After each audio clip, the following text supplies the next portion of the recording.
Hello. Long time no see. It has been a while since I've been active on this YouTube channel, but we're trying again. The rise of BookTube is definitely helping and motivating me to want to share more because I love reading. But that is what today's video will be about. I'm going to be doing a every book I've read so far this year video. I kind of have separated this year's reading into quarters. So like the normal Q1, Q2, Q3, Q4. I'm going to be talking about all of my winter reads, and I am going to be trying to stay consistent with YouTube. I have a couple videos planned for this month, so wish me luck. Hopefully you'll see me back here and not in a year saying the exact same thing. Let's get started.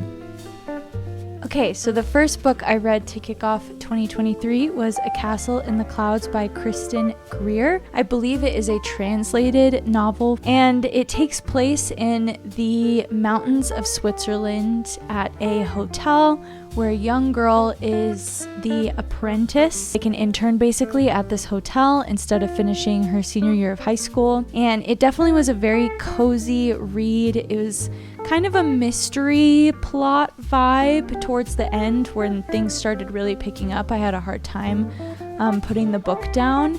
I will say the only thing I didn't really enjoy about this book was how many characters there were. There were a lot of characters to keep track of, and also the love triangle wasn't my favorite. I just thought it was a little unnecessary. Overall, I liked it, and I definitely would recommend it for like a nice little cozy mindless read. I rated it overall 3.25 stars. The next book I read was A Man Called Ove in preparation for the film adaptation. This book is by Fredrik Backman, who I believe is a Swedish writer. This book destroyed me. I read it to be prepared to see the movie because Tom Hanks plays the main role, and I am a Tom Hanks girl. I would do anything for that man. I want him to adopt me, put me in his pocket. He's one of the celebrities that I don't think I could meet because I would fully hyperventilate. Like, I love him so much. This book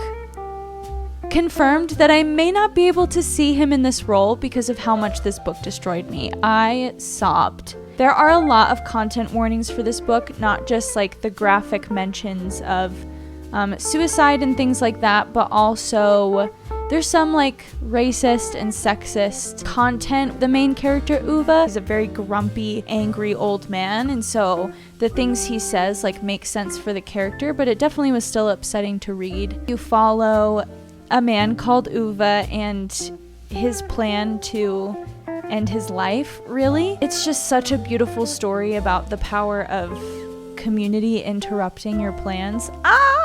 It's just so good. I gave it 5 stars, but it's probably more of like a 4.5, 4.75, solely because of the content in some of it. Slightly out of breath because I realized that I had these covers in my house, so I ran upstairs to grab them. You'll notice a theme with A Man Called Ove in this next book. I was preparing for film and TV adaptations, but the next book that I read was Daisy Jones and the Six by Taylor Jenkins Reid. I shouldn't be this out of breath. Sheesh. I loved this book. I thoroughly enjoyed the format of reading it. A script or an interview, I thought that was so unique, and it really kept my attention.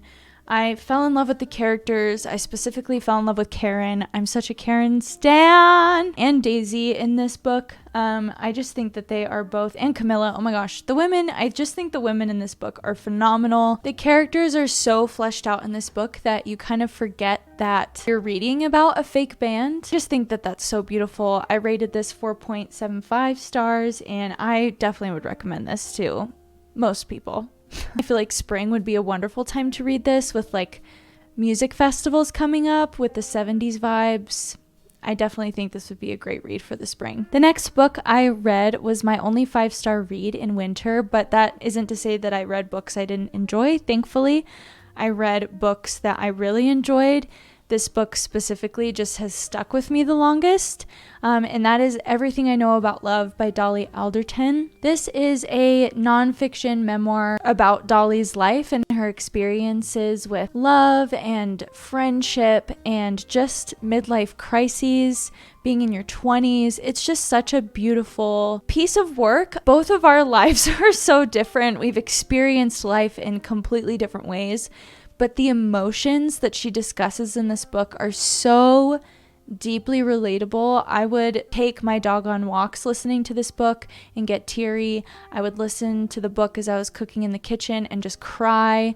The chapters about her midlife crisis truly moved me so much, and I know that this probably won't be a 5-star read for everyone for sure, but it was for me and it is for me in my season of life, and I just thought it was wonderful. So the next 2 books I read are actually ones that go together, and that is The Lord Is My Courage and The Book of Common Courage by KJ Ramsey. KJ Ramsey is a trauma therapist and author, and these books are wonderful if you are someone who has experienced religious trauma but is still trying to scramble through what it means to believe in God. It was super helpful for me. I read these like every morning and treated it like a little, I don't know, it was my sacred time reading these books, and they felt like a healing balm.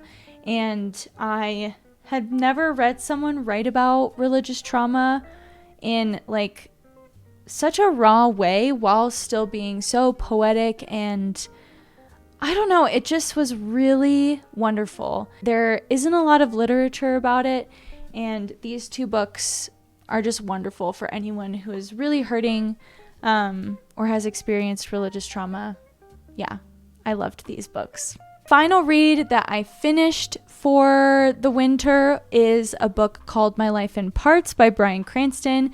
Bryan Cranston is the actor from Breaking Bad, and this is his memoir. I read it because my husband, Noah, and I are trying to watch through Breaking Bad. It's Noah's favorite show, but there's a lot of stuff in Breaking Bad that it makes it very difficult for a sensitive little gal like me to watch. I was trying to learn more about Bryan Cranston, and I watched a First We Feast interview with him, and just, again, not Tom Hanks level, but very close to Tom Hanks level, fell in love with his whole demeanor and approach to life. And reading his memoir definitely opened my eyes to why I hated Walter White so much and why watching Breaking Bad was so difficult. And really, I can attribute it to him being such a phenomenal actor and performer, because he makes you feel things and he makes things very confusing, and he talks about that in his book and just the art of acting. I definitely recommend this book if you are a creative,